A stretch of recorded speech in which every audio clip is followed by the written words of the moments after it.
ഒരുപാട് നെഗറ്റീവ് നിൽക്കുകയാണ് ദിലീപേട്ടൻ. അങ്ങനെ നെഗറ്റീവ് ഉള്ള ഒരാൾക്ക് വേണ്ടി ഞാനെതിരെ സംസാരിക്കണം? എനിക്ക് സുരേഷ് ഗോപിയുടെ ഭയങ്കര നെഗറ്റീവ്, 90% ആൾക്കാരും സുരേഷ് ഗോപിക്കെതിരെ നെഗറ്റീവ്, സോഷ്യൽ മീഡിയയിൽ നെഗറ്റീവ് കമൻസ് മാത്രം സുരേഷ് ഗോപിയുടെ അനുകൂലിച്ച് പറഞ്ഞു. അവിടെ ഞാൻ പോയിട്ട് എനിക്ക് പോസിറ്റീവ് ആൾക്കാർ പറഞ്ഞുകൊണ്ടിരിക്കുന്നത് ഞാൻ ഫസ്റ്റ് സംഖ്യാവുന്നത് അവിടുന്നാണ്.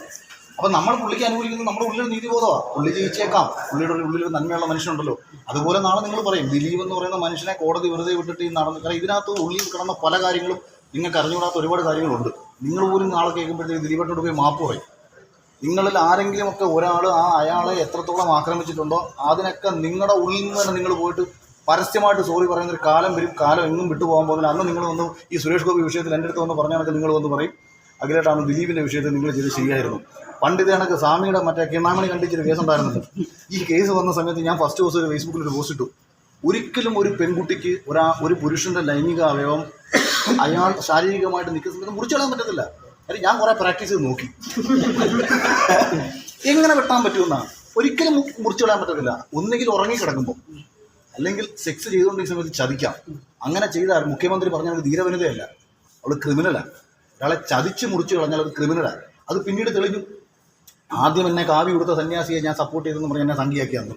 അപ്പോൾ ഇത് നമ്മൾക്ക് തോന്നും ചില കാര്യങ്ങൾ ഒരു ശരിയുണ്ട്, ആ ശരിയല്ല. അതിനകത്തുനിന്ന് അനിയൻ മിഥുനെ എല്ലാവരും പരിഹസിക്കുന്ന സമയത്താണ് ബിഗ് ബോസിൽ 95-ാം ദിവസം ഫാമിലി വീക്ക് വരുന്നു. അല്ല, നമ്മുടെ ഹൗസിലുള്ള എല്ലാവരും വരുന്നു. മിഥുനെ പറ്റി എല്ലാവർക്കും വൻ നെഗറ്റീവ്. ഞാൻ ഹൗസിനുള്ളിൽ വെച്ച് മിഥുന് സപ്പോർട്ട് കൊടുത്തില്ലേ? പുറത്തുള്ള ആൾക്കാർ എന്നെ നെഗറ്റീവ് ആക്കുമെന്ന് കരുതിയിട്ടോ ഇതിൻ്റെ പേരിൽ എനിക്ക് 10 ഔട്ട് പറയുന്നത് ഞാൻ ചിന്തിച്ചോ? ഒരു ലാഭനഷ്ടവും നോക്കിയിട്ടല്ല സംസാരിക്കുന്നത്. എൻ്റെ ഉള്ളിൽ നമ്മുടെ മനസാക്ഷിക്ക് അത് ശരിയാണെന്നുണ്ടെങ്കിൽ സംസാരിക്കും. സിബിനെ കാണുക പോലും ചെയ്യാതെ സിബിനെക്കുറിച്ച് നെഗറ്റീവ് വിചാരിച്ച ഒരാളാണ് ഞാൻ. കാരണം ഷോയിൽ നിന്ന് പേടിച്ചിറങ്ങിപ്പോയ ഒരുത്തിനെ വേണ്ടിയിട്ട് ഞാനെന്തിനാ സംസാരിക്കേണ്ട കാര്യം എനിക്കില്ല. ഷിജി ചേട്ടൻ എന്നെ വിളിച്ച് പറഞ്ഞത് കേട്ടിട്ട് അവനോട് നേരിട്ട് സംസാരിച്ചപ്പോൾ എനിക്ക് തോന്നി അവൻ പറയുന്നത് ശരിയാണ്. ആ തോന്നലിൽ നിന്നുകൊണ്ടാണ് സംസാരിച്ചത്. അപ്പോൾ അത് എപ്പോഴും സംസാരിക്കുന്നത് ഉള്ളിൽ തോന്നുന്ന തോന്നലിൽ നിന്നാണ്. സത്യമായിരിക്കും. ഒരു മറ്റേ ഇവരൊക്കെ കാശ് കിട്ടത്തില്ലേ?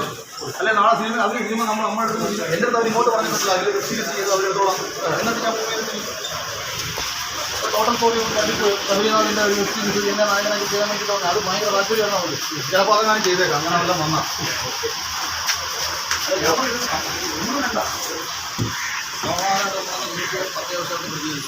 ഓക്കേടാ.